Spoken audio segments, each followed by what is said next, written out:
When I was little, my grandmother used to tell me to beware the button man. I can still hear her croaky old voice, forbidding me from smiling at the button man. She was always warning me not to stay out when it was dark and to go to bed on time, or else I ran the risk of a visitation from the button man. I never knew what she meant or who the button man was. I just presumed he was some made-up boogeyman conjured to frighten kids living in the northeast of England. I mean, there's not much that would frighten a kid brought up on an estate, but the button man came close. She even had a poem for him. It went something like, "Beware the button man and his button smile. If you grin at him, he may stay a while." Anyway, she died last week, and when I was sorting through her stuff, I found a ton of old junk. You know, the sort of stuff you'd imagine finding in the hoard of an 87-year-old. But one thing really stuck out. In an old oak box was this collection of drawings, the paper all yellowed. There were other things in there too, but the drawings are what really stood out. They were kids' drawings, crayons, scribbled stick figures, standing by a simplistic square house. The characters in the scenes were labelled as well, like all kids do. There was Mum, Dad, me, and Buttons. A shiver went up my spine reading that, and instantly I remembered another of my grandma's poems. "Beware the button man, be back before your tea. For if you stay out too late, his button eyes you'll see." Most people wouldn't understand why a drawing had such an effect, but if you'd seen it, you'd understand that despite everything seeming like any normal childish doodle, the towering, tall, dark figure labelled Buttons was different.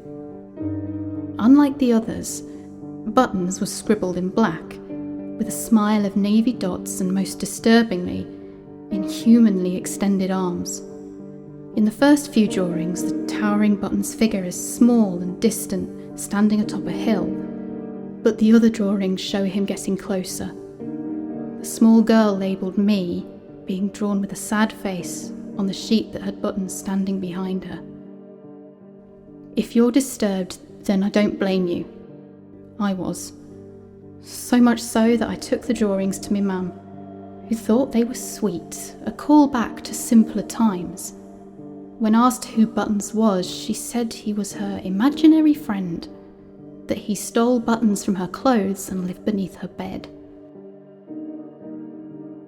Terrifying to most, I'm sure, but my mother was still dazzled by the trip down memory lane. Her nostalgia blinded her to the absolute creepiness of everything she had just told me. That all changed when she looked at one of the drawings, though. I could see in her face something wasn't right. Her eyes swelled with worry and a cold sweat began to run down her head.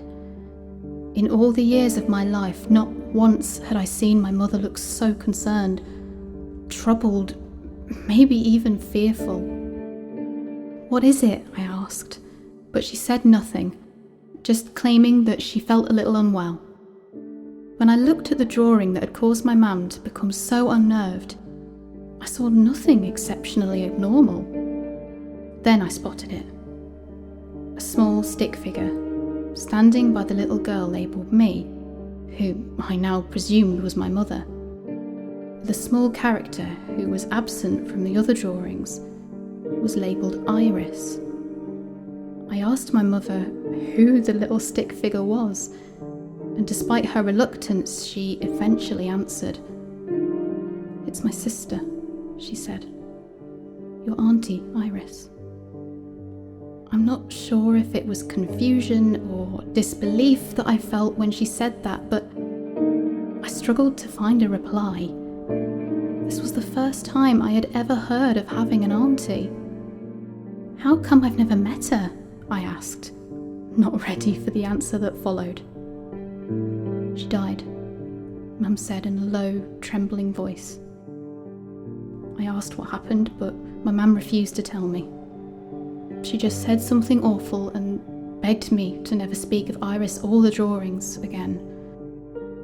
Being a total mummy's girl, I didn't think twice.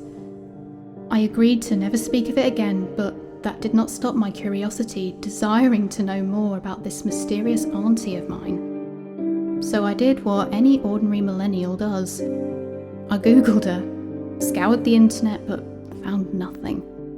I typed in the button man and the same again, nothing. So I returned to where this whole mystery began, my grandmother's attic hoard. I hoped to cleave something, some shred of information about my auntie, an article or a diary perhaps, something. What I found was a pink notebook wedged behind some old frames. The notepad was cheap looking and it had stick-on flowers glued to the front cover. The book was clearly my mother's, as it had her name written on the back. It must have been hers when she was a lot older, as it was full of poems. They weren't literary masterpieces by any means, but the poems were written well enough to not be the work of a crayon drawing child. Reading on one of the poems, my heart sank, and a terrible sense of dread fell upon me. This is what the poem said. Beware the button man, who lives beneath the bed. If you speak his name, you'll surely end up dead. But if you know his secret, then all you have to do is give him someone else, so he does not take you. My heart sank reading that line. What kind of children's poem was this? Who would ever tell kids such a thing? Why would my mum write these? Those are just a handful of the questions that troubled my thoughts.